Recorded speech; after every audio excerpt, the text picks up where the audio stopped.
All right, welcome all those that are filing in here for part 2 of the 40 and 50 year recertification, Ready, Recovery, Build. Got a great panelists today to talk about next steps. A lot of focus on board member liabilities and finances, and we're definitely going to focus a lot on that, focus a lot on how to deal with these projects.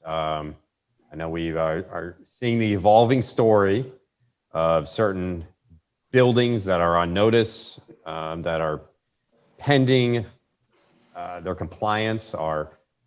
Many of them we're actually taking steps to actually do things about it, and unfortunately, those buildings got listed anyways publicly as being in violation of the 40-year certification. But I know actually represented a couple of those associations and some pretty significant insurance claims. And I know that for years they have been working diligently to do whatever they need to do. So intimately aware of the issues and the steps they are taking and some of the concerns that they have now and today, because we've spoken with those boards.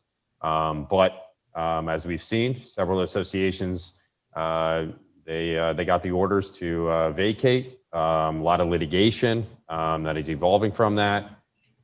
So we want to make sure all of you have the latest information that you can use, and want to make sure that all of you are aware that the contact information for each of the panelists is located in the chat there, as well on each of our windows. You'll see our names, our company names, as well as our email addresses.